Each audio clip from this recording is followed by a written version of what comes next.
tardes. Hoy iniciamos la clase del segundo módulo que tiene que ver con los pasivos y las inversiones temporales. Vamos a hablar un poquito de lo que son los pasivos, que de acuerdo a las normas internacionales de información financiera se definen como aquellas obligaciones presentes de la entidad que se generan a raíz de sucesos pasados con vencimiento donde se espera desprenderse recursos que incorporan beneficios económicos a la entidad. También se pueden decir que los pasivos son todas las deudas que se han contraído para financiar las actividades empresariales y cuya liquidación se planea en un determinado plazo de tiempo. Estas deudas pueden ser cuando pides un crédito, cuando contratas servicios, cuando compras mercancía, cuando emites bonos e incluso impuestos. Hacen posible la existencia de activos porque el incremento o la disminución de esto siempre va a repercutir en ello. Es decir, podemos encontrar que los pasivos son parte fundamental de la fórmula de los activos. ¿Cuáles son los tipos de pasivos? Los pasivos corrientes, que son la masa patrimonial que está integrada por todas aquellas deudas contraídas por la empresa con vencimiento a largo plazo, es decir, con un periodo inferior a 365 días. ¿Cuáles son estos pasivos? Siempre son aquellos pasivos vinculados con activos no corrientes, mantenidos para la venta, las provisiones a corto plazo, las deudas a corto plazo y deudas con empresas del grupo y asociados a ese corto plazo. Asimismo, los acreedores comerciales y otras cuentas por pagar. Estos pasivos suelen liquidarse con activos corrientes. Los activos corrientes incluyen ese efectivo o las cuentas por cobrar para producir el dinero que se deben a los clientes por las ventas. La relación entre el activo corriente y el pasivo corriente es importante para determinar cuál es la capacidad de la empresa para pagar sus deudas al vencimiento. Las cuentas por pagar suelen ser una de las mayores cuentas del pasivo corriente en los estados financieros y representa todas aquellas facturas que no han sido pagadas a los proveedores. Y siempre las empresas intentan coincidir estas fechas de pago para que sus cuentas por cobrar se cobren antes de las cuentas por pagar a los proveedores. Las empresas también utilizan la cuenta denominada otros pasivos corrientes como una partida general dentro de los balances o del estado de situación financiera para incluir todos los demás pasivos que vencen dentro de un año y que no están clasificados en las otras cuentas. Los pasivos no corrientes. Los pasivos no corrientes son conocidos como pasivos exigibles a largo plazo y está constituida por todas aquellas deudas contraídas por la empresa con vencimiento superior a 365 días, con entidades financieras u otras entidades. Su naturaleza es netamente financiera, es decir, tienen que ver con las operaciones financieras que normalmente deben estar vinculadas con operaciones de inversión en elementos de inmovilizado material. Estará integrada por préstamos, obligaciones, bonos o cualquier otro elemento que tenga como soporte un instrumento financiero distinto a lo que ya hemos señalado. También se corresponde a una partida suficientemente importante como para merecer su propio renglón dentro del balance de la empresa. El pasivo no corriente se refiere a cualquier deuda u otra obligación financiera que deba pagarse al cabo de un año. Los ejemplos típicos podrían incluir desde prestaciones sociales, hasta alquileres de propiedades a largo plazo y pago de impuestos diferidos. La clasificación del pasivo no corriente es la siguiente, son préstamos a largo plazo y los ejemplos más comunes son las líneas de crédito con plazos de amortización superiores a 1 año. Arrendamientos a largo plazo. Es el pago de un arrendamiento. Las empresas suelen firmar contratos de arrendamientos comerciales por periodos superiores a 1 año con amortizaciones mensuales preestablecidas a lo largo de la duración del contrato. Las provisiones. Hay un tercer pasivo no corriente que es este y se refiere a todas las acumulaciones contables por pasivos imprevistos. Muchos de estos pasivos se producen aun cuando no se conozcan los términos exactos. Estas provisiones podrían ser las garantías, las pérdidas, las pensiones y las prestaciones sociales. Los pasivos por impuestos diferidos. Hay un desfase siempre entre la obligación fiscal y el pago eventual por este concepto. Por ello, siempre se registran aquellos pasivos diferidos que suelen incluirse en la categoría de pasivos no corrientes. Los préstamos garantizados y no garantizados. Aunque los préstamos pueden parecer idénticos, los préstamos a largo plazo siempre existen diferencias. Se puede pedir prestado a cualquier entidad, pero cuando se obtiene un préstamo garantizado o no garantizado de una institución financiera, entra en una categoría diferente para efectos contables. Por otra parte, las inversiones financieras, ¿verdad? Son aquellas inversiones que generalmente son emitidos por otras empresas y que sirven como financiamiento para las entidades en su totalidad.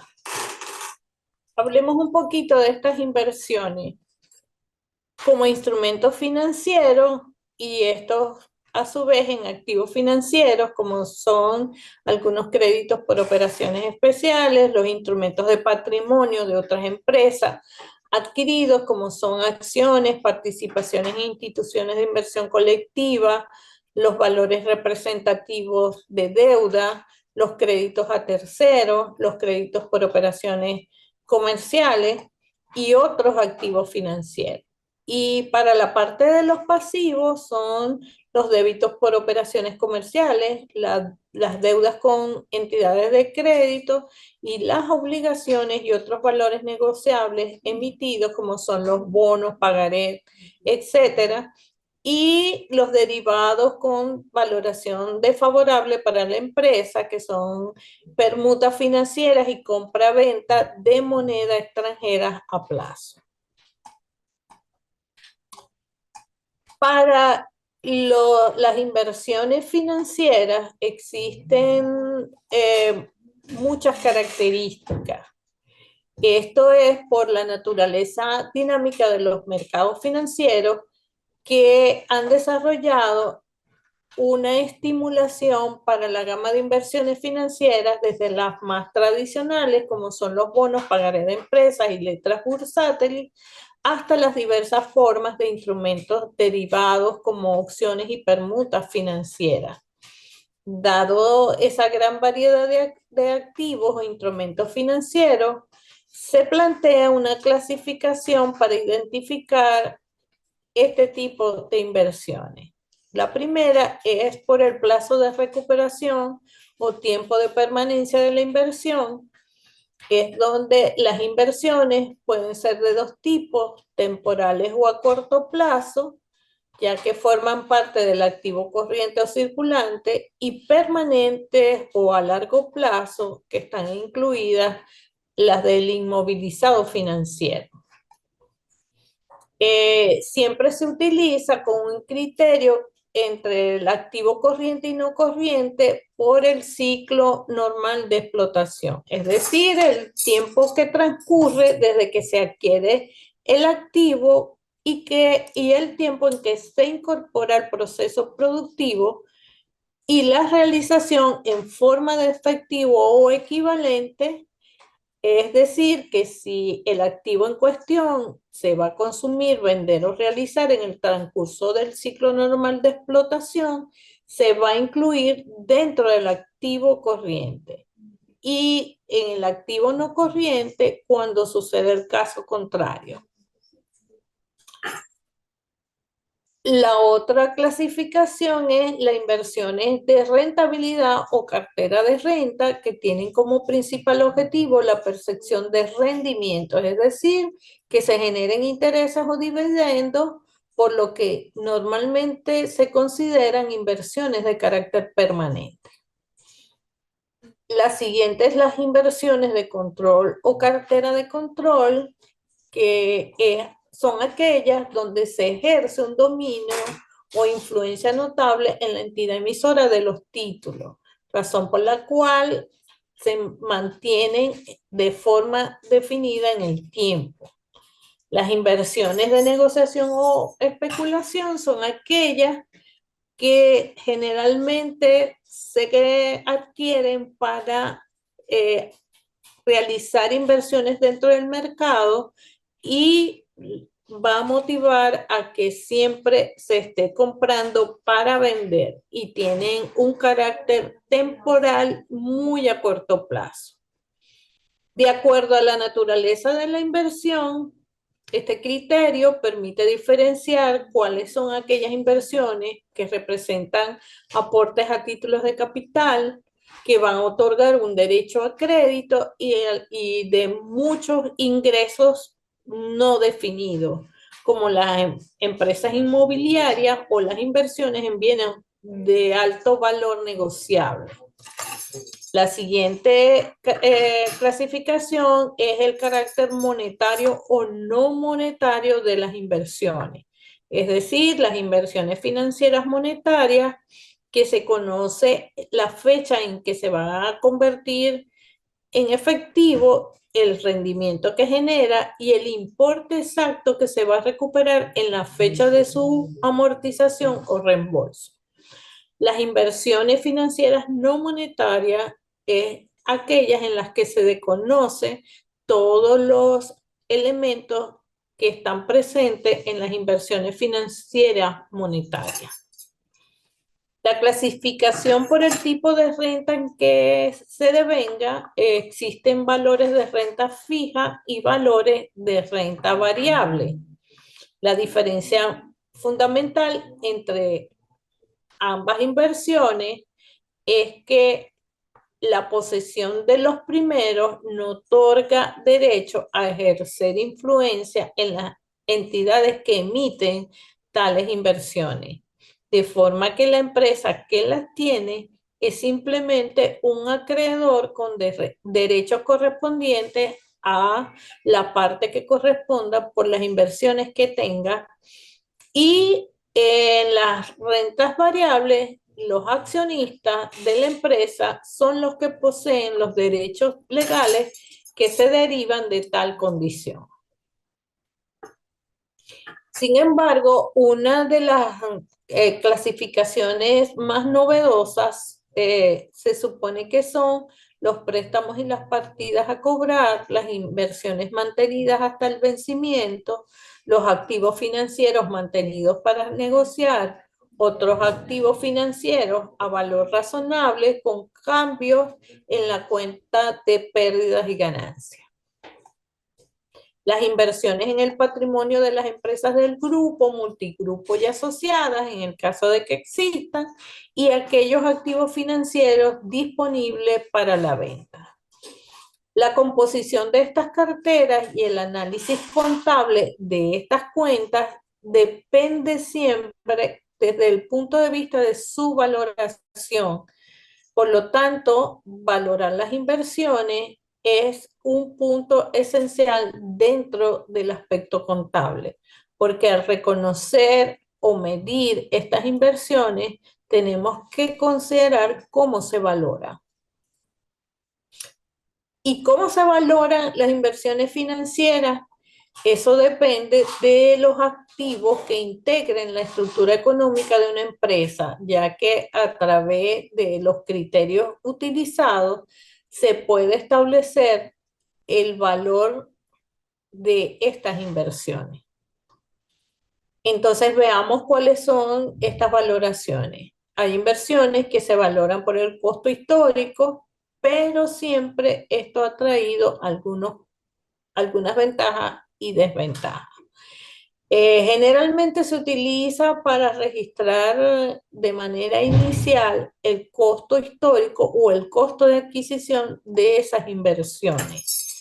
Sin embargo, este criterio viene unido al principio de prudencia porque a veces en el valor de mercado suele estar menor al costo de adquisición. Se argumenta que es un valor objetivo, relevante y fiable, ya que la existencia del pago siempre respalda el importe que se ha realizado para adquirir esa inversión. Pero como dije antes, esto solamente se cumple en el momento inicial en que se adquiere, ya que al cierre de los siguientes ejercicios debe estar reflejado en libro el verdadero valor de esos activos en la empresa. Si se ha producido un aumento de valor, si no los reflejamos en libros, se encontrarían infravalorados porque no son objeto de ajuste contable. Otro de los inconvenientes que se derivan de la utilización del costo histórico es que es posible manipular los resultados por parte de la gerencia, ya que pueden vender alguna de estas inversiones y recomprarlas inmediatamente a un nuevo valor, lo cual lleva a resultados los beneficios obtenidos a pesar de que existan transacciones que no hayan variado la posición económica de la empresa. Al emplearse el costo histórico, se podría provocar la decisión de proceder a vender un activo con el fin de trasladar el incremento de valor a la cuenta de ganancias y pérdidas, lo cual no es coherente con los objetivos a largo plazo de la entidad. Los activos valorados por valor de mercado, aunque es el que más se utiliza a nivel contable, existen varias desventajas. Y es el criterio utilizado en esa valoración. Es decir, cuando se reconoce que hay un mercado activo donde convergen el precio de compra y el precio de venta, las plusvalías que se generen pueden no ser una imagen fiel dentro del aspecto de registro contable. Sin embargo, siempre hay unas ventajas para la utilización de este valor de mercado. ¿Por qué? Porque en el caso de que se produzcan cambios en el valor de los activos, siempre se va a reflejar en el estado de situación financiera el verdadero valor de los mismos, con lo cual resulta más relevante que el que se registró por el costo histórico. Además de ello, la información de la inversión realizada va a depender del valor que haya experimentado el aumento o disminución que se refleja en el estado de situación financiera. Es decir, el valor de mercado cumple con la característica de ser un valor real en un momento determinado. En el caso de que exista un mercado organizado, que es el que realmente se espera del mercado de valores, y que sea ágil y profundo, es que cuando se negocia estos activos, esa negociación está asegurada y no está influenciada por agentes privados individuales, sino que se trata de un valor verificable cuyo conocimiento no va a ser excesivamente costosa. La empresa suele emplear esta información para realizar la gestión de los mencionados activos en un mercado organizado. Pero ¿qué sucede? Que no todos los activos se intercambian bajo esas condiciones ni en un mercado organizado. Y puede ser que se tenga que utilizar una tasación independiente, es decir, un experto que valore esas acciones y se le atribuya ese valor, ya que es perfectamente verificable. También suele suceder que el requisito de economicidad, si el coste del peritaje no es compensado con los beneficios que se obtenga de esa inversión, entonces vamos a tener más gastos que ingresos en el momento de negociar estas inversiones. De la misma manera, cuando se determina el valor de mercado de ciertos activos, puede resultar esta valoración excesivamente compleja. Por lo tanto, la fiabilidad y la relevancia del valor de mercado no se garantiza para todos los tipos de activos. Entonces, la utilización del valor de mercado siempre se justifica en aquellos activos que no son empleados para una actividad que genere ingresos y cuyo destino sea la venta de un mercado organizado para cumplir con requisitos de liquidez y profundidad, por lo que sería de aplicación para inversiones financieras que se cotizan en la bolsa. La valoración por el valor razonable es una polémica que se ha dado siempre para determinar el valor razonable o el valor justo de acuerdo a una metodología en particular. La valoración por el costo amortizado. Este criterio supone que el costo histórico que se va a valorar ciertos instrumentos financieros se determina a partir del importe al que inicialmente fue valorado dicho activo financiero menos los reembolsos del costo principal que se hubiera producido, más o menos la parte que se ha llevado a la cuenta de ganancias y pérdidas. A través de la utilización del método de interés efectivo, que nos da una diferencia entre el importe inicial de registro y el valor de reembolso en el vencimiento de ese activo financiero, y al que le tenemos que reducir cualquier valor por deterioro que se hubiese reconocido a lo largo de la vida útil de esa inversión. Por lo tanto, se considera una disminución del importe del activo y se debe registrar a una cuenta de corrección de valor.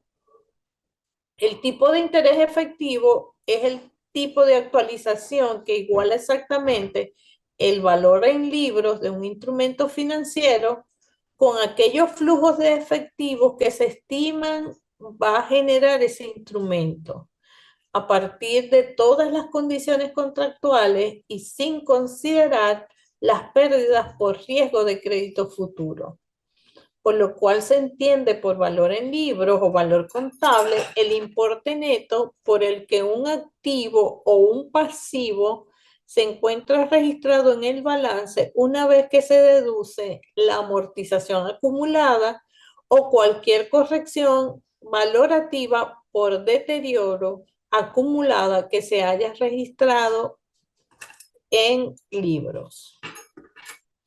¿Cómo se clasifican las inversiones financieras en función de su valoración?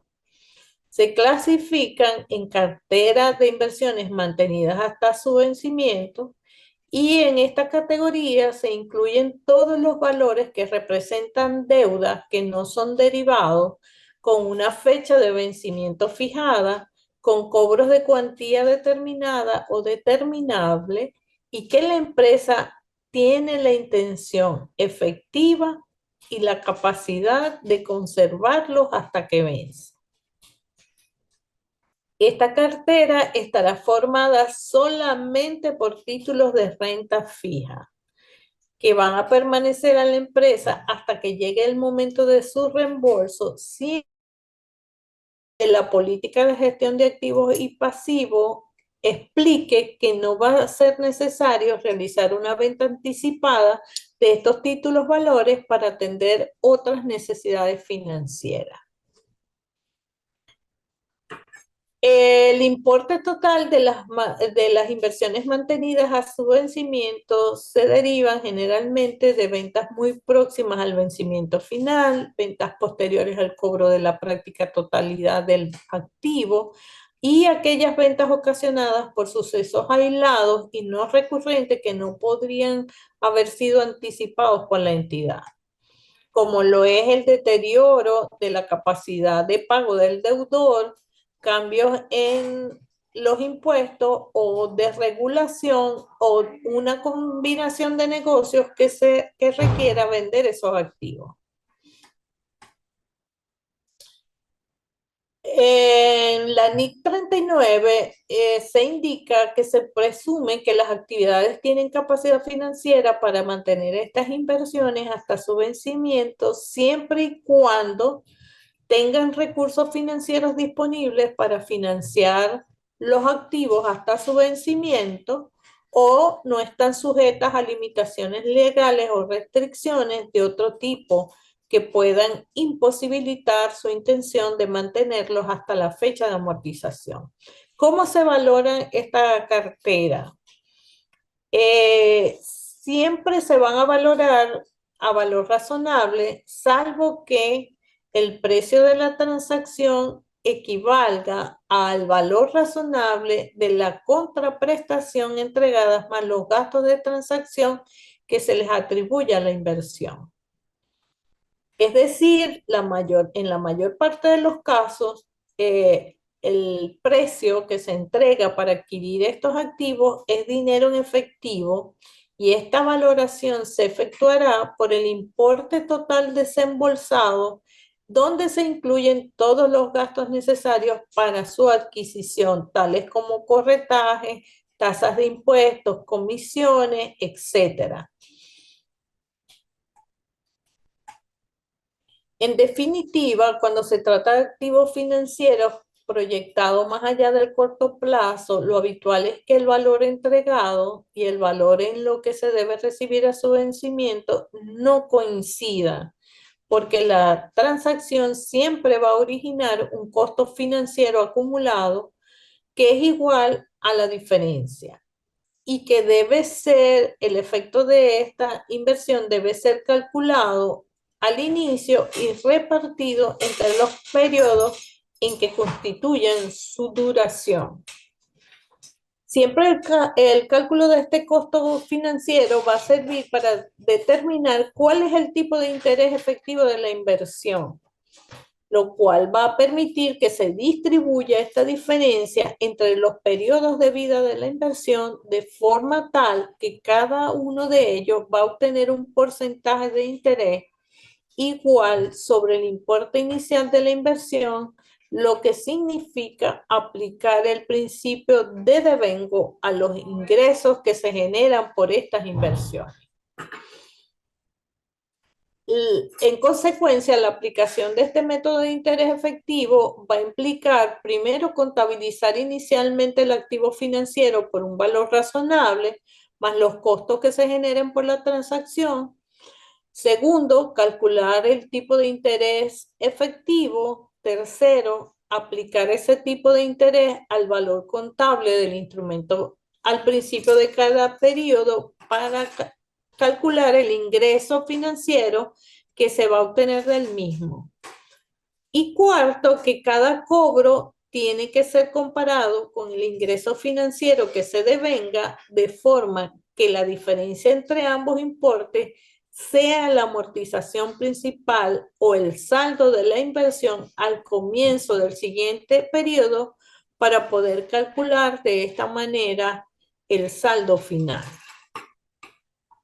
Aquí se muestran algunos ejemplos que espero los lean con mayor detenimiento y puedan determinar cómo se calcula este interés efectivo.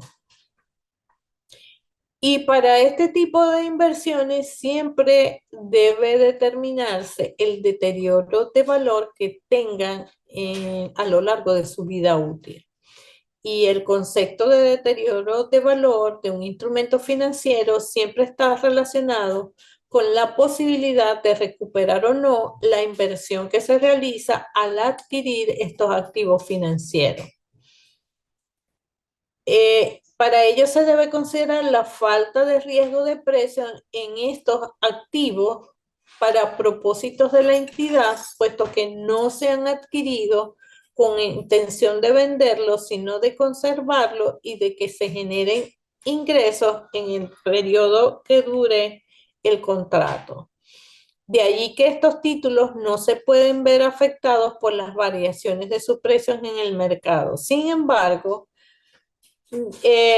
aunque no estén sometidos a este tipo de riesgos, los riesgos de cambio sí pueden afectar el valor en todos los flujos derivados de los mismos que están pactadas a moneda diferente. Por ello, siempre al cierre de cada ejercicio se debe efectuar las correcciones monetarias necesarias para que exista una evidencia objetiva de que ese valor del activo financiero se ha deteriorado como resultado de uno o más eventos después de su reconocimiento inicial y en ocasiones constituyen una reducción o retraso en los flujos de efectivo estimados futuros, como puede ser la insolvencia del deudor. Existen muchos sucesos que puedan influir en el deterioro de valor de estas inversiones y son muy variadas. Descubrir cuáles son esas dificultades financieras por las que pueda atravesar el emisor o el deudor y como lo es el empeoramiento de la situación económica del deudor. Entonces, siempre el deterioro va a producir una disminución en ese importe de flujos de efectivos que se espera obtener de esta inversión.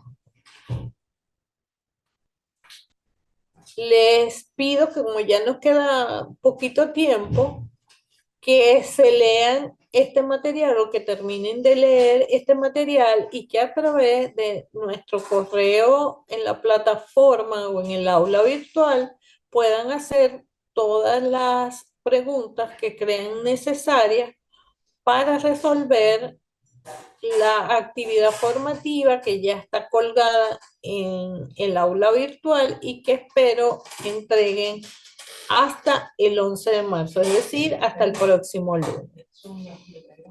Cualquier inquietud, por favor, háganmela saber y así nos vemos entonces en la próxima clase. Buenas tardes y hasta el próximo encuentro formativo.